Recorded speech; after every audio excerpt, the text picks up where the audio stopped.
Hello and blessings to you. Welcome back. I thought I'd do another one of these free-flowing videos where we just read a little bit of scripture and talk about the things we've read and try to get a good understanding. And if you've watched my other videos, the recent ones of Rehabilitation 1 through 5, then you understand the reason you're here in this flesh body. You understand that we're here being tested in a manner that we can return back to our Father for the things we done in the first earth age, following Satan with 1/3 of the angels and having to be born of body or water and spirit. And I thought on this video, and in them videos, I took you from Bereshith, Genesis, all the way to Revelation. We went all the way through the book, and we kept a complete context all the way through. This way, you know, with a good foundation, you know the storyline. Without this storyline, you're lost. So I showed you how this is one complete book. So if you're reading this and you're following this storyline and you come to a page that says New Testament, be careful not to run off into a new direction. You need to understand the covenant that this book presents and not the traditions of men that's presented in the other places. So anyway, I've got a timer going over here. I'm trying to do this within 30 minutes. We're going to see if I can. But I want to give you as much information as you can. And in this video, I thought, let's go through it again. I want you to see how this book is complete from start to finish. Now, I really want you to go and get your Bibles. Check out what I'm saying. Don't just sit here and listen to this. Go get your Bible and make sure what I'm telling you is the truth. Okay, so we know we're here being tested, and I want to jump. Like I said, I want to start from the front of the book and take you all the way to the end of the book and show you that context has to stay the same. Let me don't get off track here. Okay. So we got in Genesis 1, and you go to Genesis 29, 129, and Elohim said, "See, I have given you every plant that yields seed, which is on the face of all the earth, and of every tree whose fruit yields seed. To you it is for food." Now, like I said last time, people are going to take this and meaning, well, we should be vegans. We're not supposed to eat meat, but, you know, we have the sixth-day man creation, which was hunters and fishermen, so clearly we are to eat meat. But what this is telling you is what you are to eat. We don't eat scavengers, and this is just simply showing you the food chain. We eat the beast that eats plants, not scavengers. So here we start off in Genesis 1, chapter 1, and we see the food chain, what's laid out in front of us here. So now I want you to turn to Genesis 7. Go to Genesis 7. And here we have Noah. And he is to take the animals upon the ark. And here we have a list. And it's verse number 2, chapter 7. And it reads, "Of all the clean beasts, take with you 7 pairs, a male and his female, and of the beasts that are unclean, 2, a male and a female." Before we ever have any written commandments, laws, we have oral. And this clearly shows there was an oral law given to these early prophets. And we see the context here in Genesis 7. Now what I want you to do is go to Leviticus 11. Let's do Leviticus 11.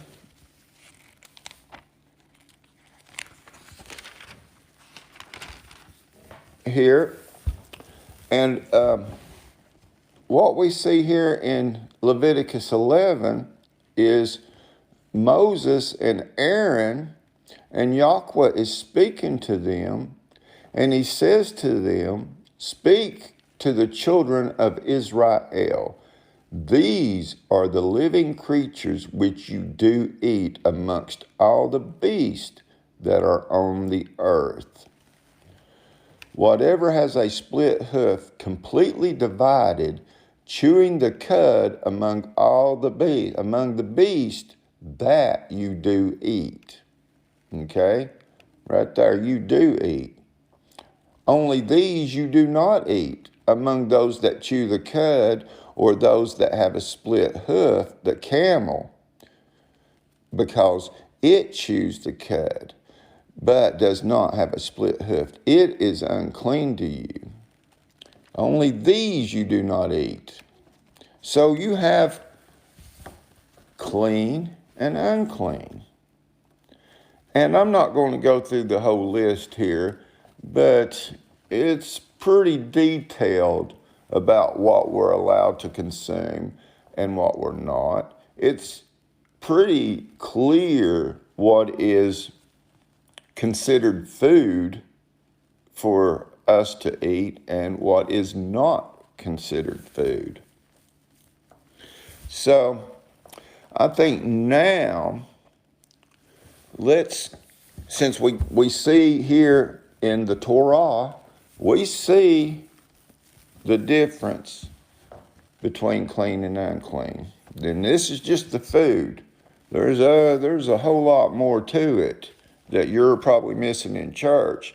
But right now we're concentrating on the food. Leviticus 11. Let's just to keep context, let's go to Matthew 5:17.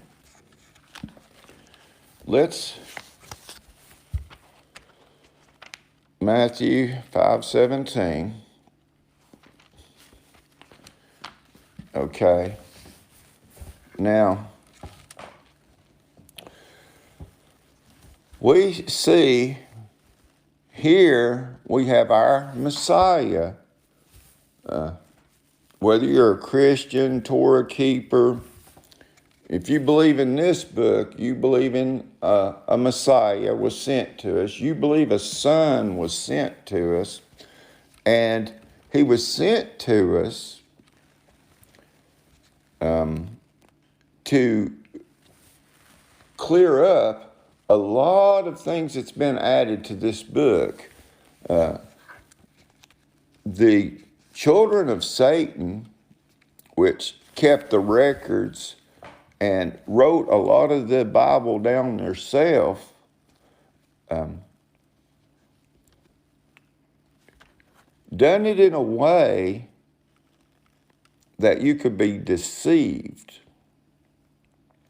Now, also you got to remember, we're in the Greek here. We're in the New Testament. But is it a New Testament? Let's see. Matthew 5:17. "Do not think that I come to destroy the Torah or the prophets." We understand what destroy? Do we understand the very first words? Do not think that I come to destroy the Torah or the prophets. I did not come to destroy, but to complete. Now, this right here is where the church throws everything away. Doesn't matter what was happening in Genesis. It doesn't matter what was happening with the prophets. They throw it away right here. When he clearly says he did not throw it away, he did not destroy it. But he came to complete. I think the King James is fulfilled. I'm not in a King James, but it says fulfilled. And people think that it's over with. But that word in the Greek is doesn't mean like it means with the English so much as it means, the word is pleroo, is the Greek word. And it means to bring something to its fullest intent, to bring it to its fullest, to complete the task. But it was Yeshua showing he was perfect that was completing the task. For truly I say to you, till the Shamayim and the earth pass away, 1 yard or 1 tittle shall by no means pass from the Torah till all be done. The earth's still here? Of course it is. It hasn't passed away. So none of the Torah has been passed away. The verse right here, Yeshua speaking himself, says that it's not passed away. He came to complete the Torah, to show that he was the chosen one. As you remember, was no Pharisees and no rabbis ever accused him of any sin. And believe me, they wanted to. But he completed Torah fully. Did he take it away? Did he destroy it? Nope. Did he destroy anything the prophets taught us? Nope. The word destroyed in the Greek is telos, and that is completely the opposite of pleroo. So you can see that the Torah is still intact according to Yeshua. Now, we might move on here and you think, well, it changed after Yeshua because that was for the Hebrews. Remind you, oh man, my time's getting away. Remind you that Yeshua only came here for the Hebrews and no one else. He didn't come for no one else but the Hebrews. He brought this covenant to the Hebrews that was falling off into the traditions of men, the traditions of the rabbis, where they're adding to it. But whosoever then breaks the least of these commands and teaches men so shall be called the least in the reign of the Shamayim. Okay? You're going to teach people to break this Torah? You're going to teach people to eat unclean? If you do make it into the kingdom, you'll be the least. You'll have no rewards. You'll have no treasures. You'll be dull. You won't be clothed. You'll be naked if you make it at all. But whoever does teach them and shall be called, he shall be called great in the reign of the Shamayim. So you want to be rewarded, then it's the difference between Judgment Day being rewards and treasures and whether you get to live or die. That's going to be the difference between the two people. Okay, next thing we should do is go to Acts 10. Now, I hope you're following along with me. If you see correction, then bring it. But bring it through this book. And I'm going to show you something right here. Acts 10. Now there was a certain man in Caesarea called Cornelius, a captain of what was called the Italian regiment, dedicated and revering Elohim with all his household, doing many kind deeds to the people and praying to Elohim always. Do you know Do you know that this Cornelius is a officer? It says captain, and it's something else in the King James. But he is a captain in the army, in the Italian regiment. And he serves our Creator. Think about that for a minute. This is Rome, okay? This is who we're talking about, a Roman officer. And he clearly saw a vision about the 9th hour of the day, a messenger of Elohim coming to him saying, Cornelius, and looking intently at him, and he became afraid. And he said, what is it, Master? And he said to him, your prayers and your kind deeds have come up for a remembrance before Elohim.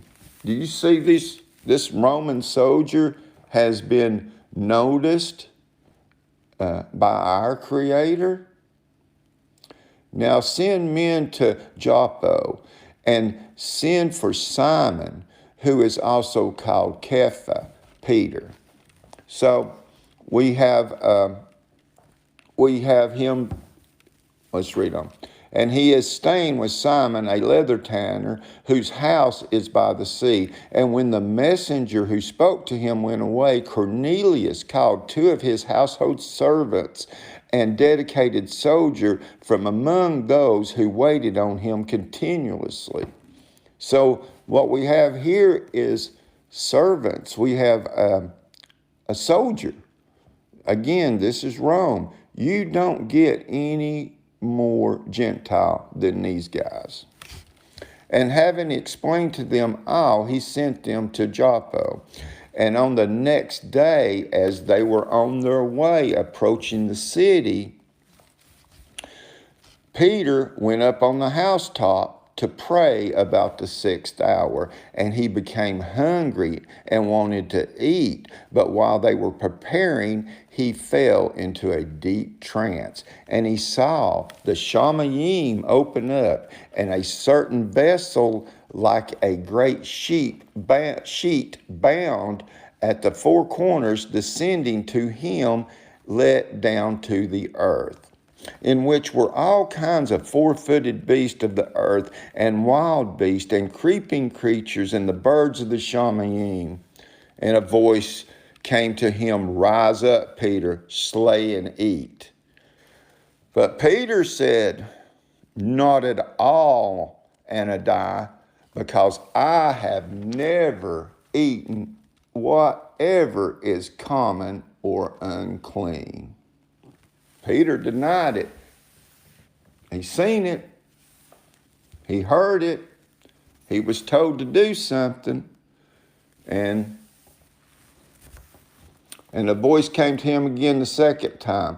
What Elohim has cleansed, you do not consider common. Okay. Well, if we did read on in the church, we would definitely stop right there. Let's don't go no further. Okay? 3 times we've seen it. It's been told to us. Go home. And this took place 3 times. Remember that. 3 times it took place. And the vessel was taken back to the Shamayim. Okay? And while Peter was doubting within himself about what the vision might mean, even Peter didn't just take it and go home and eat a pork chop. He was thinking about what was shown to him. And look, the men who have been sent from Cornelius, having asked for the house of Simon, stood at the gate, calling out. They required whether Simon, also known as Peter, was staying there. And as Peter was thinking about the vision, the Ruach said to him, see, 3 men seek you. Now, the Ruach of Elohim has told him, rise and eat, Peter, 3 times. Peter knew that this meant something, but he wasn't he knew it wasn't going against the Torah. He knew it didn't mean that. But here we have 3 men. 3 times the sheet came and went up to the Shamayim, and 3 men are here. And but rise up, go down, and go with them, not doubting at all, for I have sent them. See, the Ruach says, I have sent them to you. 3 men. So Peter went down to the men who had been sent to him from Cornelius and said, Look, I am the one you seek. Why have you come? And they said, Cornelius, the captain, a righteous man, and one who reveres Elohim, and well spoken of by the entire nation of Judea, was instructed by the Kodesh messenger to send for you to his house and to hear words from you. So inviting them in, he housed them. And on the next day, Peter went away with them, and some brothers from Joppa went with him. And the following day, they entered the Caesarea, and Cornelius was waiting for them, having called together his relatives and close friends. And it came to be, when Peter entered, Cornelius met him and fell at his feet and bowed before him. But Peter raised him up, saying, Stand up, I myself am a man. And talking with him, he went in and found many who had came together. So he goes into this Romans officer's house where all these people are gathered to hear him speak something. And all this came from a vision that went to this Roman officer. It didn't go to Peter. Not at that time. It went to this Roman officer saying, Send for Peter to come and speak words to us. And this is when Peter is shown the vision, because this is the words our Creator gave Peter to speak to these people. Listen to these words. And he said to them, You know that a Jew is not allowed to associate with or go to one of another race. But Elohim has showed me that I should not call any man common or unclean. It wasn't about food. It was about men. It was about Gentiles being raised up into heaven. They get to go too. And that's what he was showing Peter. And I see my time's going by. But as you can see, Peter didn't go eat a pork chop. He didn't throw away Leviticus 11. He knows that all these people should be following Torah. And all these people that want to cross over and join themselves to the covenant made with Abraham and Yitzhak and Yaakov, you have to join that covenant. And it's opened up for everyone. Okay, let's go to Romans. Let's go to Romans 7:7. What then shall we say? Is the Torah sin? Let it not be. However, I did not know sin except through Torah. For also the covenants I knew not, if the Torah had not said, You shall not covet. This is Paul. This is the man that you claim freed you, that came to the Gentiles and said, Don't worry about none of this stuff. That was for these other people. I'm a Hebrew. I'm here telling you. I'm from the tribe of Benjamin. But what he's telling them is, should we throw Torah away? Is it old? Is it served its purpose already? Let it not be. for I did not know sin without Torah. Sin is transgression of the Torah. That's what sin is. So if you take your Torah away, then you've took your sin away. You have no sin. You have nothing to sin against. Let's go to, here we are. We're almost at the end. I got a few minutes left. We've went all the way through this book. Now, let's go to Revelations 12:17. 12:17. And let's read what it says. And the dragon was enraged with the woman, and he went to fight with the remnant of her seed, those guarding the commandments of Yahweh. Okay? You have to be guarding the Torah.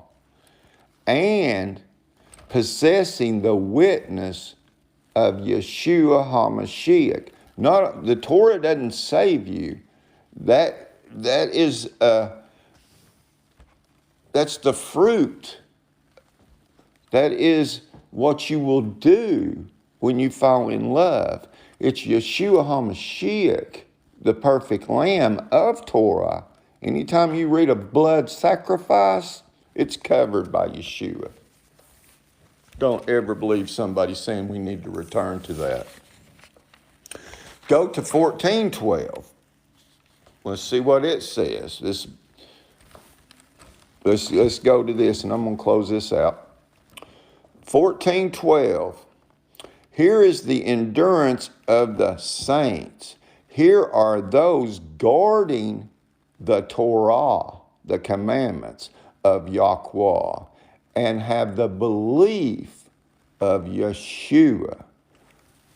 I don't know how anymore from the very first of the book, traveling all the way through to Revelation, how you are changing direction and going off and turning your ear to Torah.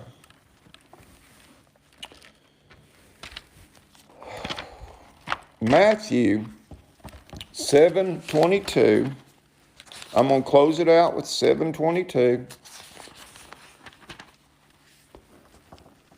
Many shall say to me in that day, Master, Master, have we not prophesied in your name, and cast out demons in your name, and done many mighty works in your name? And then I shall declare to them, I never knew you. Depart from me, you who work lawlessness. See, you can sit here and preach Jesus, Jesus, Jesus, but if you're not walking Messiah, Messiah, Messiah, then it's lip service. It's not love. It's trying to fake it, trying to fake your way into the new kingdom. You're trying to have your cake and eat it too. You want this world and this life, the best it has to offer, and you also want the next life in the best that it has to offer. You are serving two masters. And I don't have to tell you how that's going to end up. We just read it. Depart from me, I never knew you. All right, I know I'm totally out of time. Thank you for watching this video. If you don't care to maybe subscribe to my channel, and give me some encouragement to make some more of these videos. But anyway, that was my free flow video. I hope you learned something, and prayerfully you cross over and join the Hebrews in the only covenant that was made with anyone here. It was that covenant. Yeshua renewed it. It ain't new, it's renewed through our perfect Lamb. All right, I'm out of time. Thank you very much. Shalom.